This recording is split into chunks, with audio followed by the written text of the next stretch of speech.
if you give me a couple minutes, what I want to do is share a story with you about how working as a paramedic for 12 years has actually helped me become a better marketer and design my own unique marketing strategy. Now, I've used this strategy to grow both my brick and mortar businesses that I have here at the ARC. I've used them to grow my online businesses, and I've also used them to grow the business of countless clients in countless industries. Over the next few weeks, I plan on doing more of these Facebook Lives and sharing with you these exact strategies that I've used to grow these businesses. Now, in my 20s and early 30s, I worked primarily as an international whitewater raft guide in the summers. I worked in the Colorado Rockies, I worked in the Canadian Arctic, I worked in the French Alps, I did some rafting down in Costa Rica. But when I wasn't rafting, I was working either as a paramedic, as a firefighter paramedic, as an emergency room paramedic, or as a helicopter paramedic.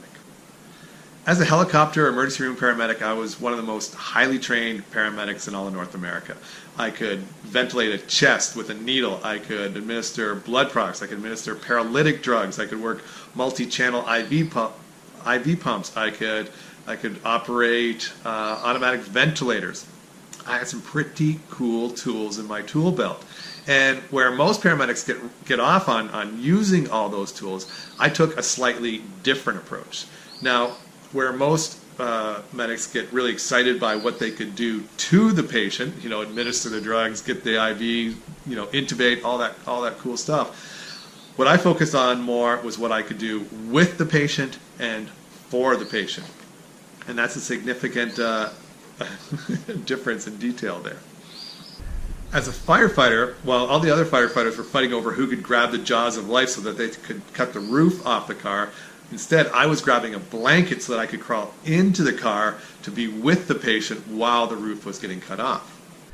And as a paramedic, while the other paramedics were fighting for the drug bag so that they could load the syringes and start the IVs, I would position myself at the patient's head. And by doing that, I could speak to the patient, I could calm the patient down, I could learn more about the patient, I can get their history, and I could really find out what was going on with the patient to make sure that everything that we were doing for them was the right treatment. Now, don't get me wrong, I'm not saying that having the roof cut off the car or those drugs administered weren't what the patients needed, because they certainly did. But the thing is that wasn't necessarily what the patient wanted, okay? Now, hear me out on this. If you've ever been in a car accident, if you've ever had a heart attack, if you've ever fallen off a cliff, I fell 35 feet off a cliff, and I'll tell that story in another of these lives. But if you've ever had anything super traumatic happen to you, your primary emotion is fear. And the thing that you want most is for that fear to go away. And again, you definitely need those interventions, but what you really want is you want that fear to go away. And so that was one of the things that I worked on while the other paramedics were starting the lines, or while the firefighters were cutting off the roof. I was giving the patient what they wanted, which was helping to address their fears. I was explaining what was going on, and I was, especially like when the roof was being cut off the car, by being in the car with the patient, that made the patient feel so much safer, right? You've probably never been in a car, I hope you've never been in a car while a roof is being cut off, because metal is being crunched, glass is being shattered. It's a very scary experience. And so if you're in there alone, that fear is just going to be amplified. But if you've got somebody in there with you, a paramedic, a firefighter in there with you, then you know that he or she wouldn't be in there if it wasn't safe. And that does so much to help address your fear. And so that was one of the things that I did as a medic, is I just helped calm my patients and alleviate their fears. And the thing is, I think that most marketers are making the same mistake. They're so proud of their product, of their service, and they've designed exactly what their customer needs, that's what they talk about. They talk about their customers' needs, and they don't address enough what their patients actually want. They don't address their patients' wants, their emotions, their beliefs.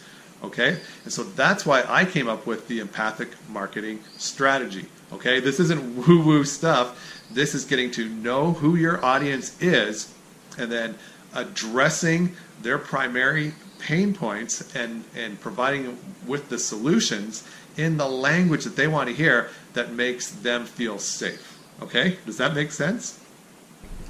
Over the next 3 weeks, I'm going to be doing more of these lives, and in these lives, I'm going to share with you exactly what the empathic marketing strategy is and how it works. Okay? So I've also got a really cool freebie that I'm going to give away, but I think I'm going to wait until the next live to share that with you.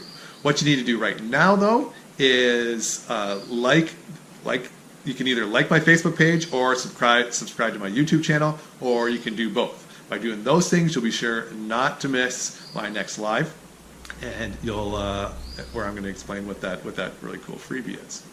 I'll post the links to both my Facebook page and to my YouTube channel in the comments below.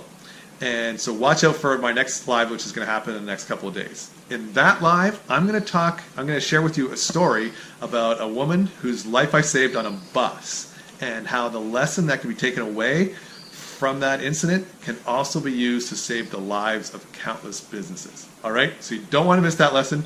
And like I say, I will see you on the next live. All right, can't wait. See you then. Bye-bye.